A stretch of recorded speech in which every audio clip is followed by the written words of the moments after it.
Great.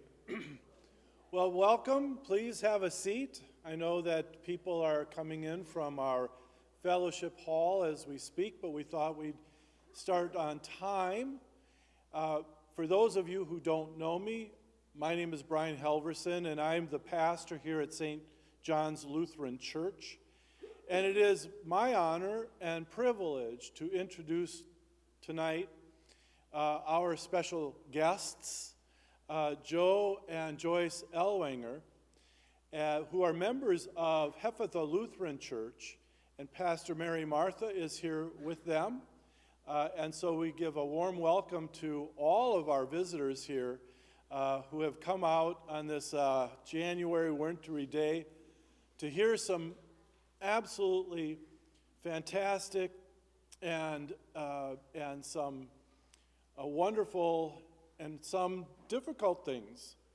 As Pastor Ellwanger has served this church for, well, his whole life, both Joe and Joyce.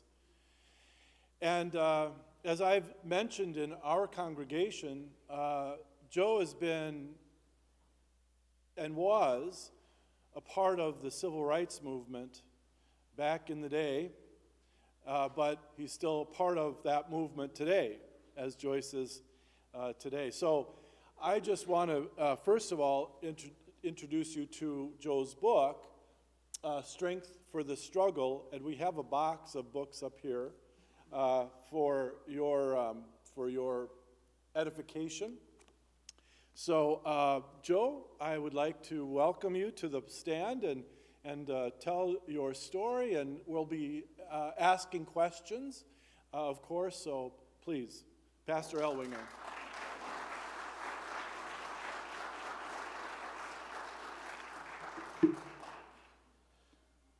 Well, thank you not only for the great introduction, but it is really heartening to see a crowd like this. And I realize that Wisconsinites take this as a matter of course, but coming from Alabama, I commend you all for being here tonight. And I am especially grateful to see some of my colleagues who have been on the journey with me over the years who are here tonight. And it is a real honor and a pleasure to have an opportunity to share with you the story behind the book and the story. And as Pastor Halverson suggested, be sure to tell your own story, because I have to tell you that I had never thought about writing a book, mainly because, as some of you who know me quite well know, that I was always in the trenches, always had something more to do tomorrow and the next day and the next day, and I didn't have time for writing a book, I thought. Until, in my retirement, I started out as an organizer, organizing congregation-based justice organizing groups around the state, so that Micah in Milwaukee Inner City Congregations Allied for Hope, would have support from all over the state. So here I was organizing, and organizers, if you think churches are good at meeting, organizers really are very good at meeting, and so we had meetings every week. And in one of those meetings, I said something, and I don't even know what it was that I said, but a 26-year-old African-American man who was the organizer for Micah at the time, Christopher Boston, he's now a Baptist pastor in Milwaukee, but he said, "Reverend Ellwanger, you're going to have to write a book." And I said, "You're pulling my leg." He said, "No, I am very serious. You put that on your list of goals." And he looked around the circle of the organizers and he said, "And we will hold you accountable." And I thought, well, if a 26-year-old African-American man thought that I had something from my vintage and my experience that his generation would appreciate and benefit from, maybe I should think about writing a book. So I put it on my list of goals, and here it is, Strength for the Struggle. But no story begins at age 75 or 80, whatever I was at the time that I started writing this book. But my beginning, I consider myself a very privileged, and I say this very seriously, a very privileged pastor. Because I was a pastor's kid, but not a traditional pastor's kid. My father was not a traditional pastor. I wasn't a traditional kid either. But my father was pastor of A.G. Brower Memorial Mission in St. Louis, Missouri, a storefront church 4 blocks from the Mississippi River. And so my first 12 years growing up, I was a member of my dad's congregation there in the storefront church among the poor of the city. And remember, this was the Great Depression. So I remember the bread lines. I remember going with my dad to some of the events that he went to.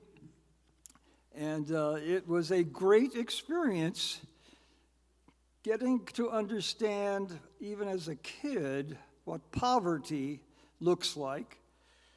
Then for a year, I was in 7th grade. My father was pastor of a small rural congregation in southern Indiana. And that's a great experience, learning how to shuck corn and how to, and this shows how long ago it was, but how to shock wheat and oats. Great experience, touching the land. And then, in 1945, on VJ Day, we moved to Selma, Alabama. My father was called as pastor to be the superintendent over 33 African-American congregations in central Alabama, rural congregations, and southern Alabama and upper Florida. And so there, 8th, 9th, 10th grade, I was living in Selma. The family lived on beyond that. I went away to high school at that stage. But those 3 years, I was living in 2 different worlds. On weekends, I would go with my father to some of these rural parishes, black congregations out in the old plantation area of Alabama, places like Tate's Place and Possum Bend and Vredenburg. You don't find these on the map. But I can never forget what the tenant farmers in those rural areas, black farmers, what their life was like. I remember that on Christmas, my dad went out to preach at one of those places. In fact, it was Tate's Place, which was a church literally out in the middle of nowhere. I mean, it was in the middle of Tate's plantation. And plantation owner was very generous, had given them land to build a church on, and here it was. But my dad took a box of oranges, and I said, "What is this for?" "Well, this is our gifts to the children." I said, you think the children are looking for oranges?" "Oh, yes," he said, "these are a special treat. They never see an orange otherwise." And I came to realize that there is a huge difference. I went to white public schools during the week. And so here I was rubbing elbows with, yes, white children who were growing up in the Jim Crow South. And I remember one evening as we were waiting for the papers, the Birmingham papers, to be delivered by bus, so that I had a paper route, and so did a couple of other guys with me. And in our conversations, one evening as we were waiting for the papers, a 15-year-old white guy started talking about, well, you Yankees, because he realized I didn't have a Southern accent. And he said, you don't understand us. We lost the war. And I thought to myself, what kid in a northern high school is talking about the Civil War 100 years later? But here is a 15-year-old guy who still obviously had it handed down to him by his parents that we lost the war. Well, that was an experience that planted in me the seeds of a real concern for justice, because as a 14 and 15-year-old and 16-year-old, I realized that there's something wrong with this picture. The difference between the economic levels of black and white, and just to see the way in which blacks were expected to say yes, sir, and no, sir. And if you've noticed that, even many of the blacks living in Milwaukee still will say yes, sir, and no, sir, when nobody else says that to each other. But anyway, enough said. On my growing up, which it was an excellent opportunity to come to grips with what really is like a cloud over our country to this very day. When we stop to think about the impact that slavery and Jim Crow, and there was a Jim Crow in the North as well. I mean, talk about segregated housing and talk about racism. It was as alive in the North as in the South. And I hesitate and regret to tell you that it is still alive and well today. And I'm jumping way over my book here, but I have to share this. Joyce and I were at a wisdom retreat this past Thursday and Friday. And there was the president of the Racine Interfaith Coalition, which is the wisdom affiliate in Racine. And she shared with me, and I kept pushing her for more and more information about Burlington Anybody heard about Burlington? Burlington, which is, just a few miles south of us, a rabid racism that drove an interracial couple out of Burlington, burning across, knocking their children down the steps in the school, and then the children were blamed for not getting along with the other kids. It's your fault. You've got to learn how to get along with folks. And I said, there's got to be something behind this kind of a rabid racism, because most of the racism that we are acquainted with is just below the surface. Nobody even admits it. But this was rabid. And I said, there must be an organization there that's behind this. And she said, yes. There is an organization of Proud Boys in Burlington that sees to it that racism is alive and well. That's Wisconsin, 2024. So, all of that to say that there is much work to do. And that's what I mean by the struggle. The struggle is the struggle to live out the gospel in its fullest sense, in its deepest sense.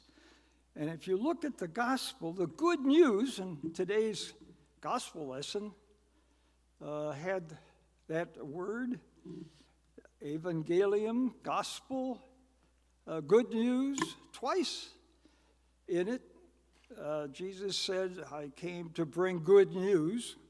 And it's the good news is that in God's math, everyone counts. In God's math, everyone is important. And if you look at the message and the way Jesus lived out that good news, he was always going to the marginalized. He was always making it clear that everybody counts. And in God's kingdom and in the beloved community, if we use the term that Dr. King especially raised and that we still use today, the beloved community that says that everyone is created in God's image and everyone is important and everyone is to be treated with dignity. That's the struggle. We've got a long way to go within the church and within our communities to live out the gospel and to live out justice for everybody, a just community that accepts everyone and everyone's story. Well, the book.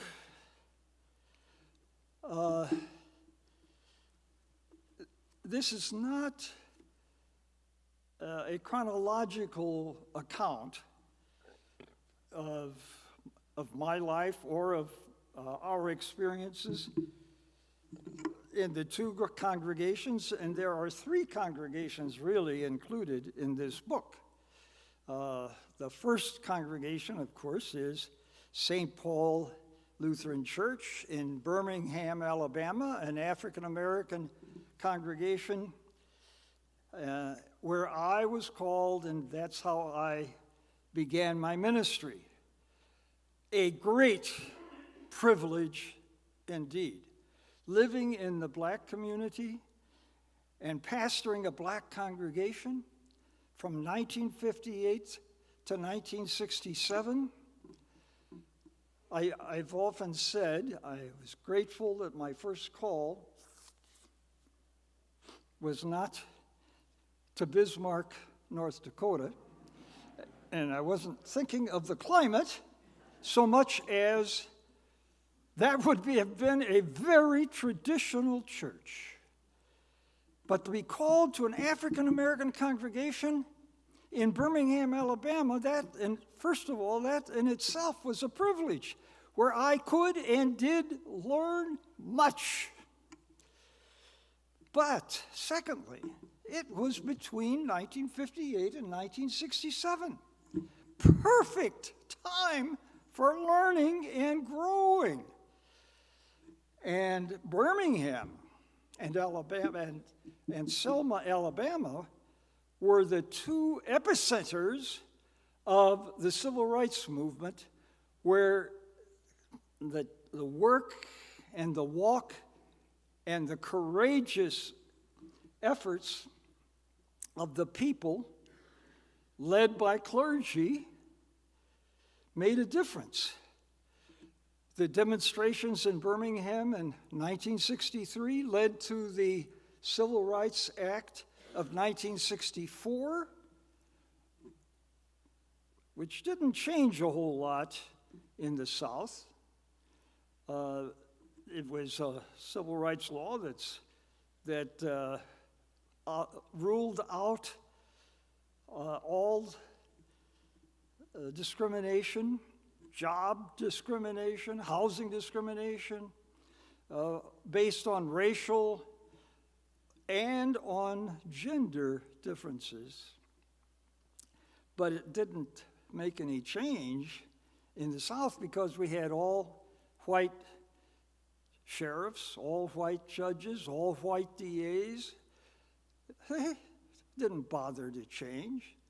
But it did send the flag up the flagpole that said that the United States stands against discrimination and says it's not only wrong, it's illegal. And then, and by the way, in 1963, since those demonstrations were in Birmingham, Alabama, that's where I got my feet wet in learning that doing justice is not just a political activity for political activists. It is what the church is called to do. It's part of living the gospel, because doing justice is saying that I must be concerned about my neighbors to the point of even working for change when my neighbors are being stepped on and oppressed. That's what justice work is. And that's exactly what the gospel calls us to. And of course, Micah 6:8 makes it abundantly clear. What does God require of us? To do justice, to love mercy, and to walk humbly with God. So I learned in 1963 that that's the job of the church. Who led the demonstrations in Birmingham? The Southern Christian Leadership Conference. Who were they? Yes, Dr. King, Ralph Abernathy, a pastor, Baptist pastor, Andrew Young, a United Church of Christ pastor, C.T. Vivian, a Baptist pastor, Fred Shuttlesworth, a Baptist pastor. Baptists are getting pretty good play here, and that's not accidental. But think about it. The civil rights movement of the 50s and the 60s was led by the church, albeit the black church, but the black church showed all of us that doing justice is what God calls us to do. And that's what I certainly learned in 1963 in Birmingham. And that's where I began to get involved, getting my toes wet. I didn't jump in full body at the beginning, but I went to the evening movement meetings at the 16th Street Baptist Church. And you don't forget those meetings. Oh, packed house. And Ralph Abernathy would warm up the crowd. And Dr. King would come on with a closing, rousing, climactic message for the evening. And then the movement, the recruitment of people to march the next day. And every movement meeting at 16th Street Baptist Church in the evening closed with the congregation standing up, crossing arms, and if you hold the hands of the person to your left and right like this, you get pretty close. And we sang, "We Shall Overcome." That truly was the movement song. And we always had the verse in there that said, "The Lord will see us through." This was seen as a movement of the faith community. It was not political activists. In fact, I hesitate to tell you that political activists are not quite as ready to put their lives on the line as the folks did day after day. And then 1965 is where I did jump in all the way. That's the voting rights campaign, and that campaign that did, in fact, wind up with the Voting Rights Act of 1965, the strongest voting rights act ever passed by, I would wager to say, any nation in the world. It was a very strong act. Notice I say it was, because it has been eviscerated in recent years. But it was so strong that it said that if any person anywhere in this country, including Selma, Alabama, or Tate's Place, Alabama, has difficulty registering to vote or casting a ballot, can contact Washington, and Washington will send federal marshals to see to it that each person will be able to vote. Now, here is where the miracle comes in, and where you see that this indeed was more than just human beings putting their lives on the line, although it was surely that. But it had to be God's Spirit moving through it all, because, think of this, on Bloody Sunday, people marching over the bridge, meeting the 250 self-appointed gendarmes and state militia with cattle prods and rifles and billy clubs, beat back the crowd over the bridge, and it didn't stop there. Turnaround Tuesday, people came from all over the country, clergy especially, and did walk over the bridge, but came back, and 5 days later, the following week and a half, it was March 21st, that the Selma to Montgomery March began. And that's 50 miles. It's not just around the corner. And so it was a 5-day march. And think of this. These folks did not know whether they were going to make it to Montgomery. They did not know if they made it to Montgomery, whether any strong Voting Rights Act would be passed. They did not know if a strong Voting Rights Act was passed that people would vote, because after all, who was in charge? In every county in the South, there was a white sheriff, a white DA, a white chief judge, and the KKK hovering behind it all to see to it that Jim Crow would live forever. That was Governor George Wallace's commitment to his people.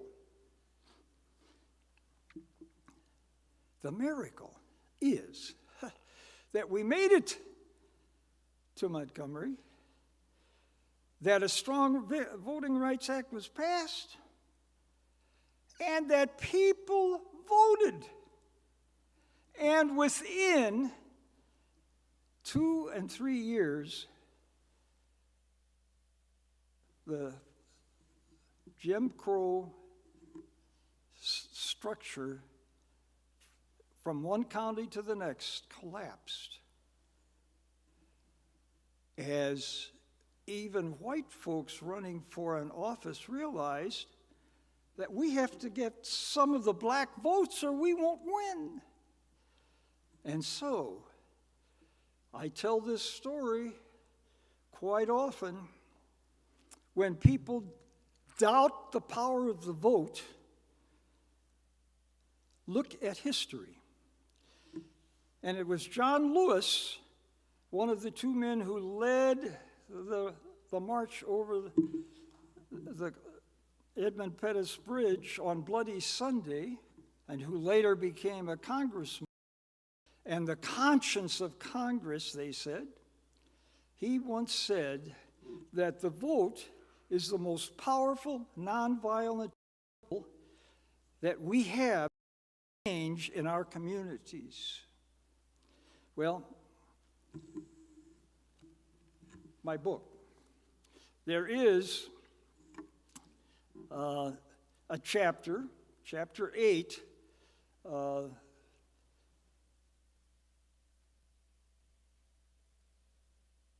Race Matters is the title of the chapter, but it does chronicle much of the movement in Selma, including the march that I was privileged to lead of concerned white citizens of Alabama who marched to the county courthouse, all 72 of us. That's the number that we mustered from the whole state of Alabama. But the only time that I know for sure that whites, Southerners, stood up in solidarity with the movement for justice as it was going in the 60s. And I had that privilege, an interesting event. Joyce was with me, even though she was pregnant with our first child. She insisted she was going to be there. And that's been her spirit ever since, for which I am truly grateful. And all 72 of us made it to the courthouse, and there are some interesting nuances to this story, but let me say that at the end, we decided that we were going to sing, "Oh, beautiful for spacious skies, for amber waves of grain, it talks at the end about, what's the last line? Brotherhood and, yeah, because it talked about brotherhood in the last line, we sang that. As we started singing, the 500 white yokels that were in front of the courthouse and to our right side began singing Dixie. And then, and this is the climax of it,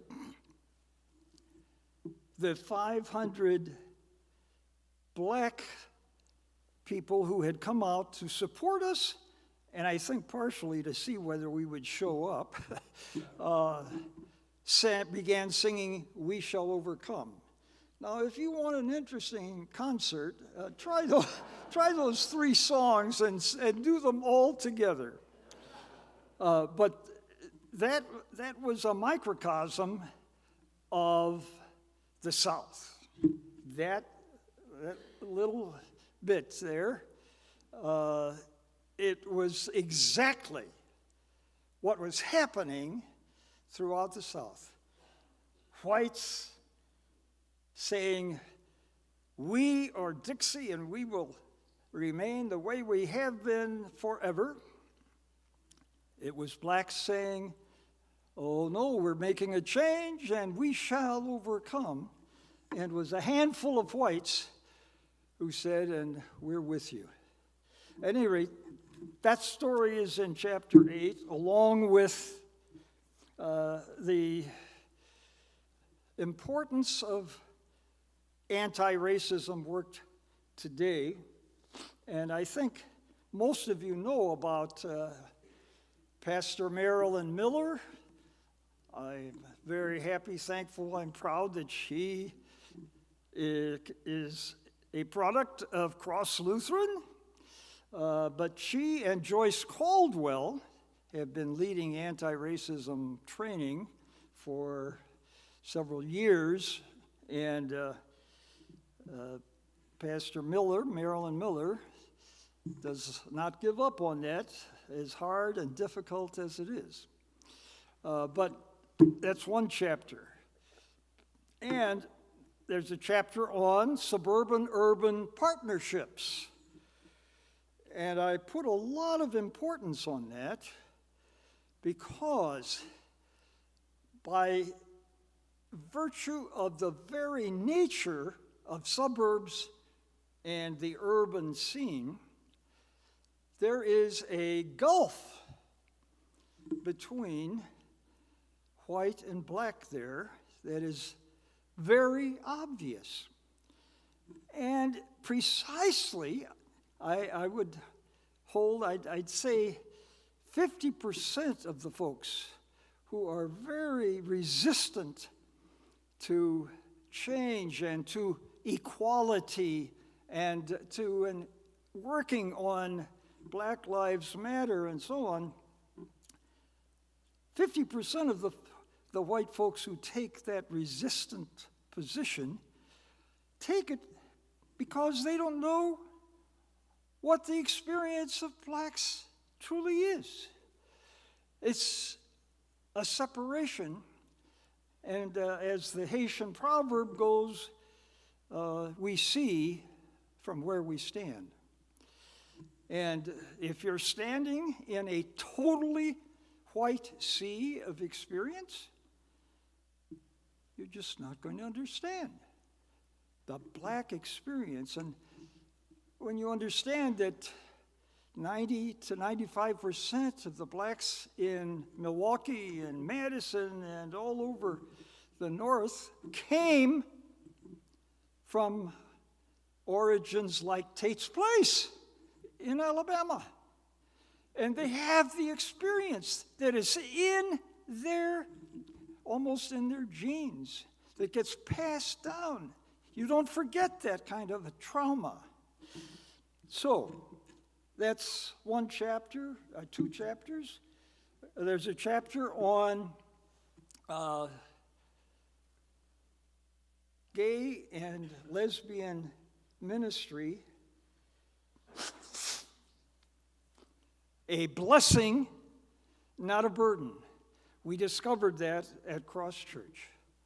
And we didn't emerge into that experience of affirming gay and lesbian folks all the way to the point of celebrating their commitment ceremonies, their weddings.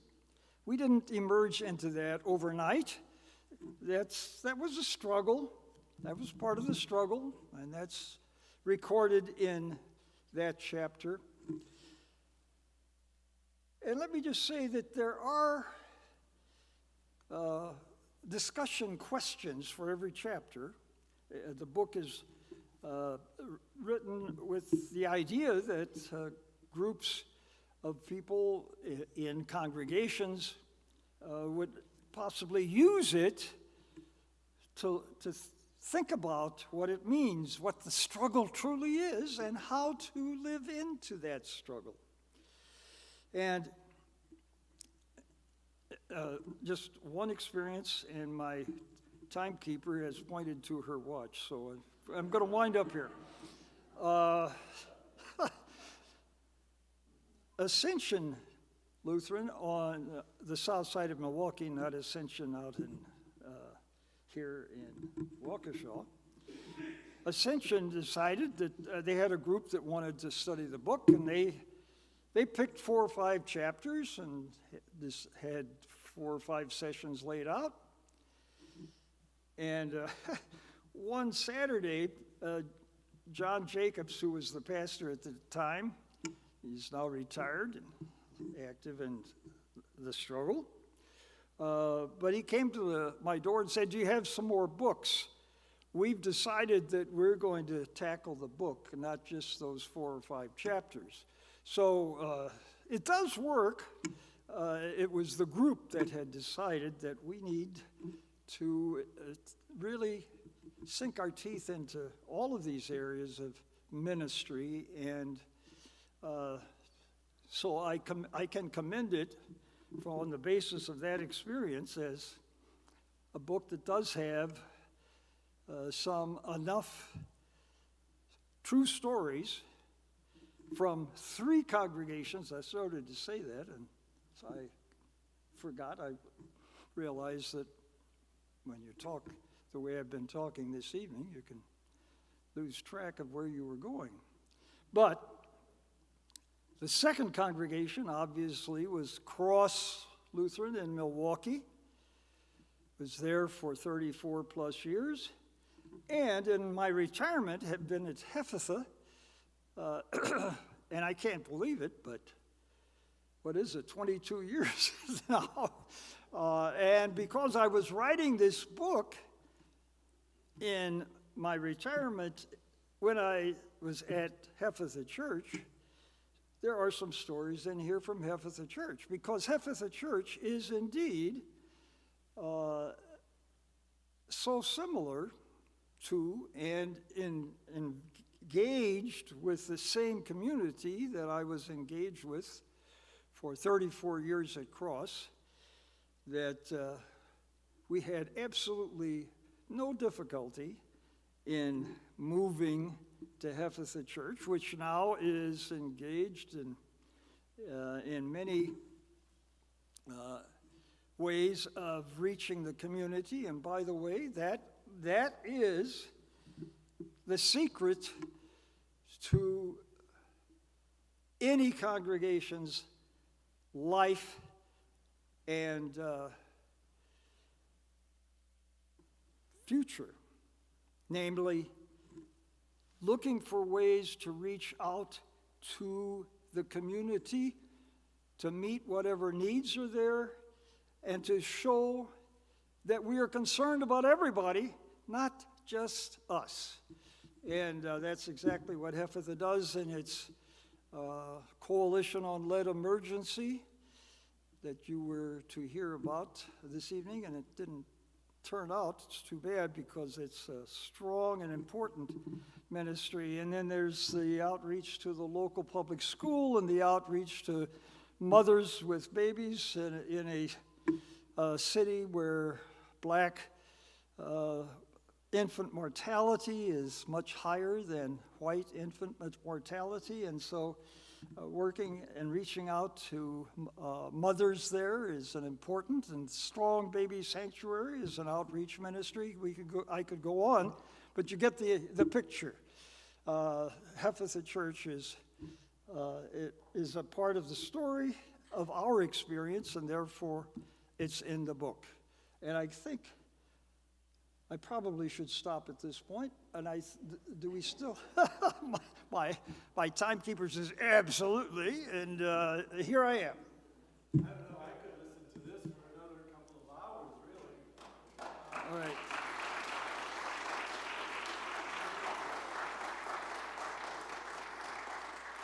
We're going to get a microphone so that if anyone has a question, we can be able to give you the microphone so that not only can we hear, but those who are watching can hear as well. Yeah, you know, it's you have been a part of so much of this history. I understand that you were with Dr. King when you were at the White House talking to President Johnson. What was that like? Well, we have to correct history here.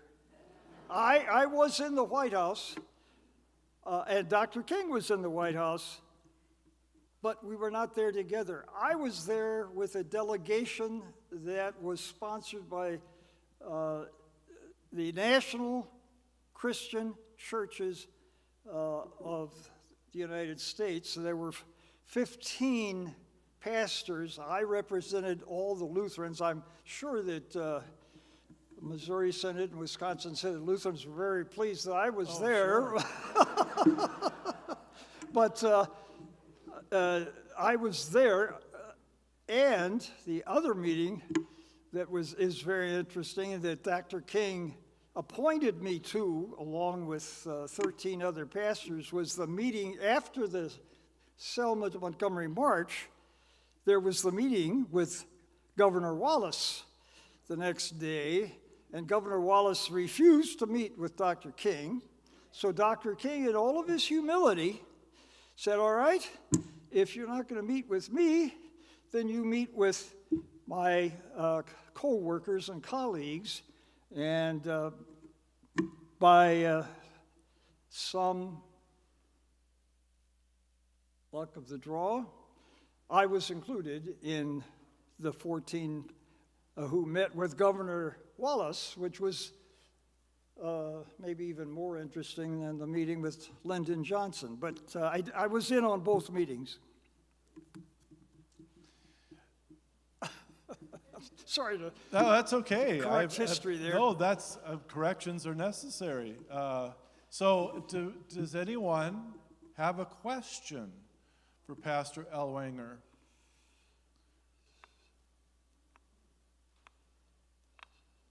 I'm.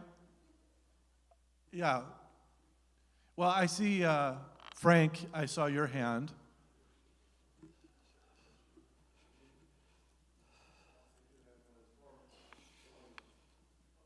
More a point of curiosity than what would apply to the rest of what you've been talking about, but I'm just wondering how you ended up in Milwaukee. Somebody's going to have to share that. I didn't hear it. How did you end up in Milwaukee? Oh, that's what a lot of people have asked. As I say in the book, when I left St. Paul, Birmingham, I left with a huge lump in my throat. I loved the people. The congregation was growing. We were having a great experience together, and I felt a very strong commitment to the South. My father and mother still in Selma, and having grown up from 8th grade on with my roots in Selma, and then as pastor in Birmingham, I was very reluctant to come up here to Milwaukee. But here is the reason why and how I got here. Cross Church in 1967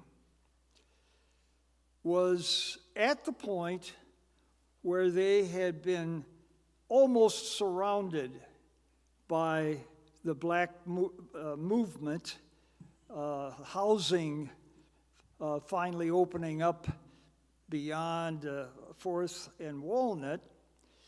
And so members at Cross Church were moving out, 100 or so every year, and they saw the handwriting on the wall that said, in another 5 years or so, Cross isn't going to be here. And they decided that they wanted a pastor who would come and help them reach the neighborhood so that they could save their church. Well, when they sent me the call, I wrote back. I wanted to be sure that they really were serious about reaching the people in the community. If that's what you have in mind, I will come. And the reason why I was willing to try that is because I said in my letter of acceptance that at this time of history in our country, when we are finally saying that segregation is wrong and illegal, and we want to move into a multiracial nation that lives together in equality, that's what we were saying. I said, if there's any part of this country, any part of our cultural complex that ought to be leading in that movement toward integration, it ought to be the church. And so if you're willing to be a part of that movement with me, then I will accept. They said they were, I came. What they did not realize is that if you reach out to a community of people and want them to become connected with you in a congregation, then you must be ready to accept their gifts and who they are, and not expect them to become just like us. We have to be willing to learn and grow from them as they learn and grow from us.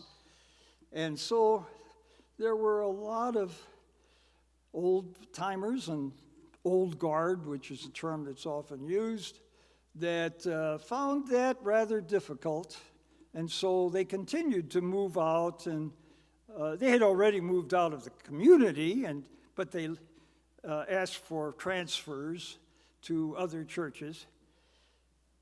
So when I did retire in at the end of 2001, we had one old guard member. However, we had a congregation of some 600 people, 75% of whom were African American. And where did the other 25% come from?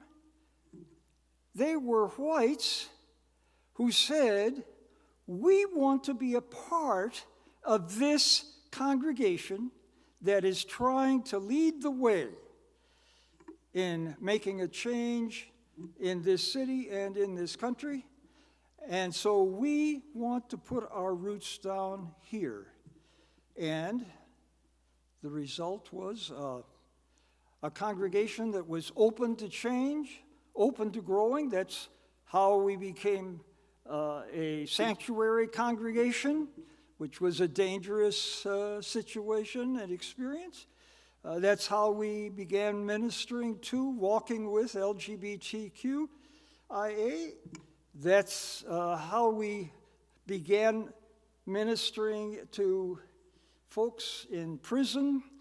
That's how we became active in Micah, a congregation-based justice organizing group.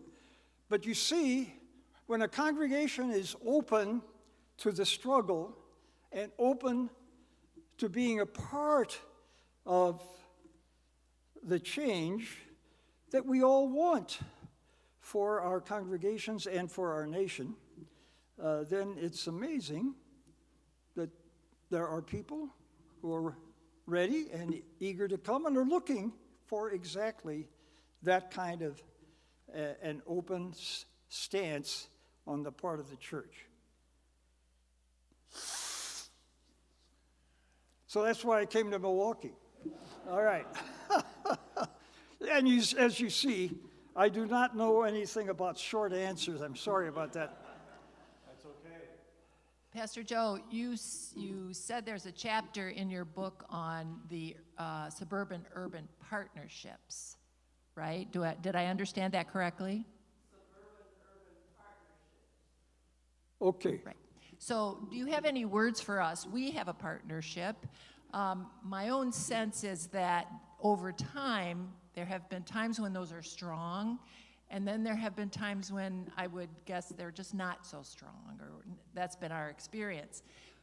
Do you have any words? I will read that chapter, but words for us on what we should strive for in those suburban-urban partnerships.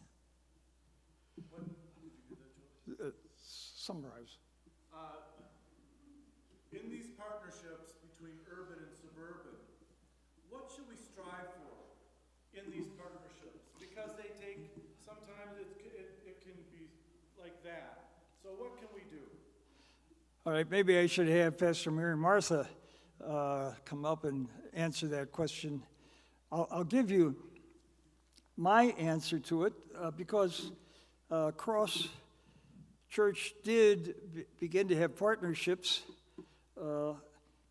back in 1976 when the AELC, I'm going into the weeds here, but Ascension Waukesha became a partner congregation with Cross, and couple of other congregations as well. And so I've had some experience, and Hephatha has partnerships with, how many congregations, suburban? But it's a big number. But let me just say this, that urban-suburban partnerships are not easy to carve out in a way where there really is some honest and genuine walking with and sharing. Simply, first of all, just because of the distance, and secondly, it's something that has to be worked out with some leadership on both sides and both ends. And Hephatha has a great opportunity for congregations to share, because we have the meal after, we have the worship, we have the Bible class and Sunday school, and then we have the meal every Sunday. And congregations can come and share a meal, an opportunity for some sharing. But what is a challenge here is that sometimes it's easier to, and I understand this, to bring food and serve it and go home and not really walk that much with the people. There are a couple of congregations that make it a point, not more than a couple, there's several, that make it a point to come for the worship, And that's an important walking with the people. Pastor Mary Martha makes it clear every Sunday, sharing some of the walk of our congregation with the community. It's there. And so just worshiping with us gives some opportunity for walking with.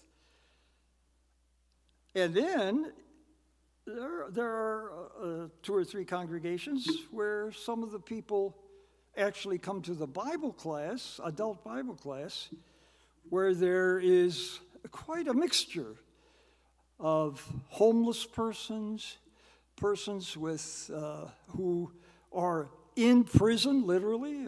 I pick up 4 men from the Cheney Center, Correctional Center, every Sunday, and they're there in the Bible class. And some older members of Hephatha. A real variety of people, an excellent opportunity to walk with the people. And I have a chapter, on walking with, accompaniment.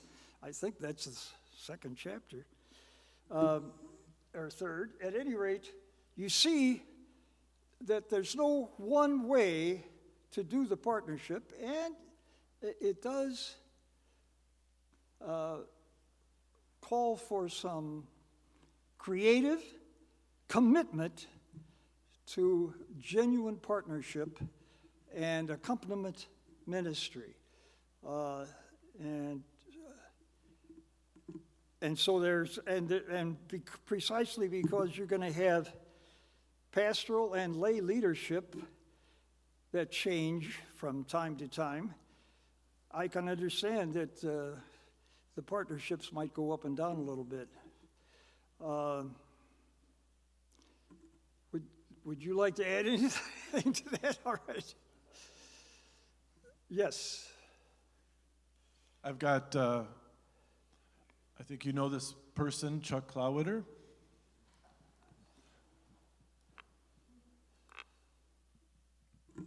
I have got to tell you that being part of Hephatha Lutheran Church will change your life. Period. Being part of Hephatha Lutheran Church will change your life. Period. Chuck is a man of few words, occasionally. You have heard a testimony in a Lutheran gathering. How about that? All right. But that's very true. You cannot sit and worship at Hephatha Church on a Sunday morning and not grasp some of the differences and the challenges that a suburban congregation would never see or feel unless they were there. And so, thank you for your testimony. Are there any other questions for Pastor Joe? Oh, Pastor Frank. Well, yeah, but you've been waiting a long time. Well, first of all, I just want to say thank you. Just thank you so much, Joe and Joyce. Thank you for your witness, the powerful witness through all these years that just continues to go on. And on a personal note, Jan and I are so grateful to know you too and count you as dear friends for almost 50 years now. You can believe it or not. It's miraculous since you're only, 59?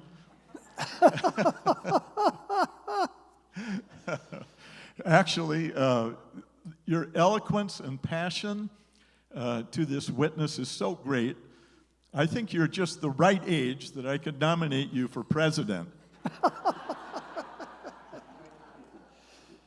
Well, I must say I am blessed with health and strength, even though it's not what it used to be. As you see, the hearing isn't what it used to be, and I can't drive at night anymore. And it's What? Same problem.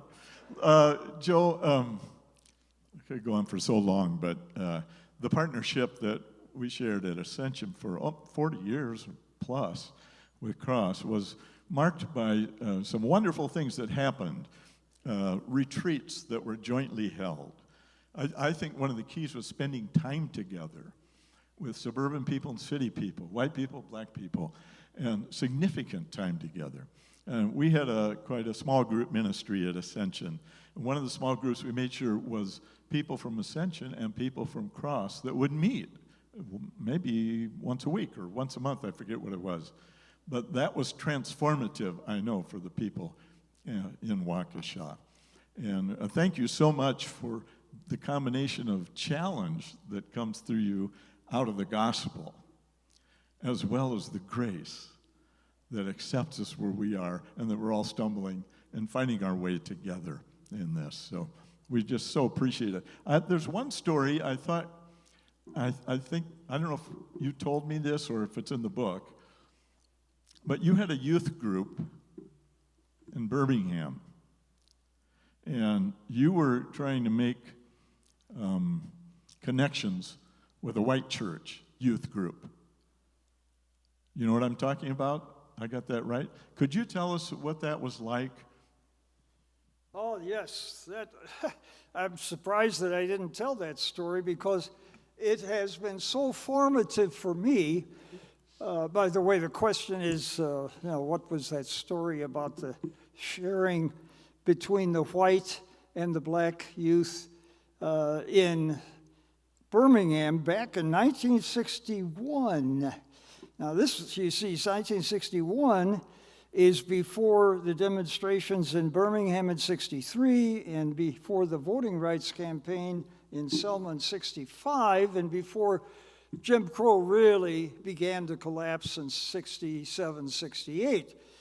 So in 61, I tell this story twice in the book. That tells you how much I was formed by this story. We got our congregation, St. Paul, black congregation, got this invitation from a white congregation in Tuscaloosa, Alabama, 60 miles southwest of Birmingham, for any of our youth who would like to come and share a Sunday evening fellowship with their youth would be welcome on such and such a Sunday evening. I took this invitation to our youth, and keep in mind that this was, first of all, an out-of-the-box invitation.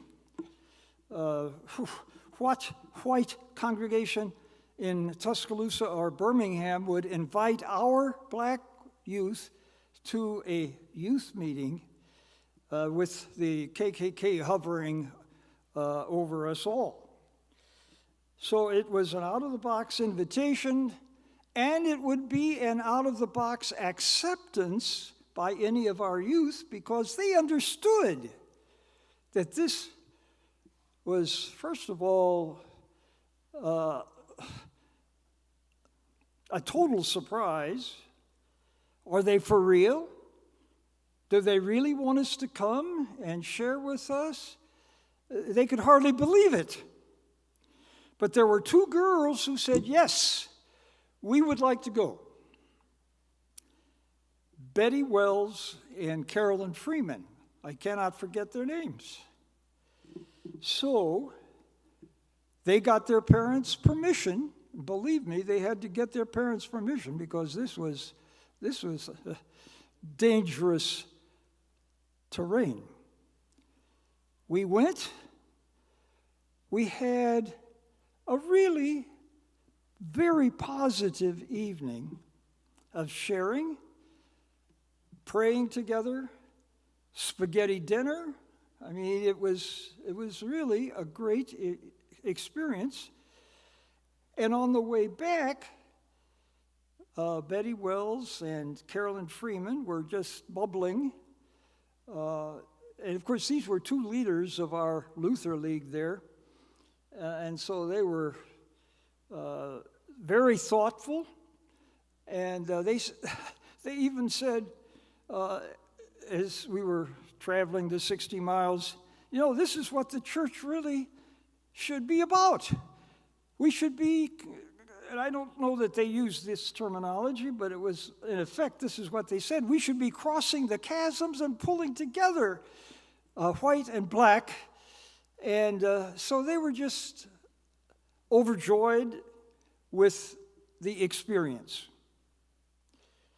Tuesday morning, I picked up the paper off of the front porch, and there on the front page of the Birmingham paper was a picture of the young pastor at Tuscaloosa who had invited us, and the story of his being picked up at midnight, the night before, by the Ku Klux Klan, taken out to the edge of Tuscaloosa, beaten, and left to walk back on the railroad tracks. A cross burned on the church lawn, and a note pinned to the door that said, "If another interracial youth meeting happens here, something worse will happen." Well, I had not even finished reading the article when the phone rang, and a rough voice on the other end said, "Is this the Reverend?" And I said, "Yes, it is." And he said, "Well, you and the two girls are next. Click." Well, in view of the story on the front page of the Birmingham paper, I knew this wasn't exactly an idle threat. And so I knew that I had to talk to the parents. And I will never forget the conversation with Carolyn Freeman after I told her about the threat. I asked her, "Are you afraid, Carolyn?" Now remember, this is a 15-year-old girl. And she said, almost as calmly as in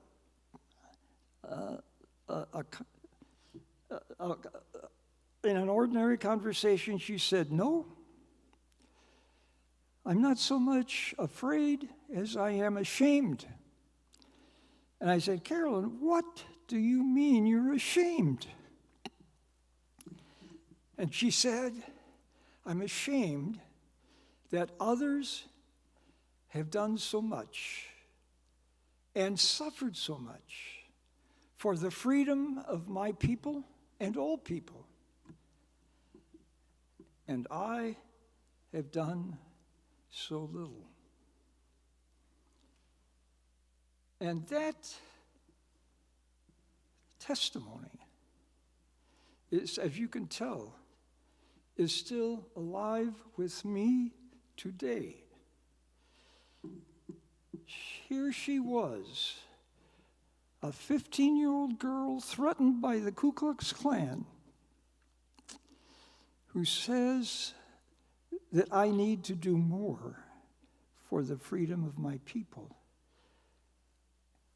And what lay beneath that response was, not necessarily in this order of importance, but first of all, you get the temper of the times. It was a time when, thanks to Dr. King and the Birmingham demonstrations, and well, this hadn't taken place yet, but that's thanks to the Montgomery bus boycott and the leadership of the sit-ins that were taking place in 1961. There was a spirit of the times that black youth especially felt, we will finally be free. She felt that in her spirit, and she wanted to be more a part of that. But notice by her response too, that she recognized those who had gone before her and those who were walking with her at the time. She recognized those who had done so much and suffered so much. This was not some kind of a wild ego trip for her. And behind it all, Carolyn Freeman, I had just baptized a year before. And she was full of the Spirit. She really had a sense of living her life for others and living her life for Christ. And so you can see why Carolyn Freeman has an impact on me 2024 and shows up twice, that story, in my book. Thanks for asking for the story. And maybe that's a good story to end on. I don't know. I think so.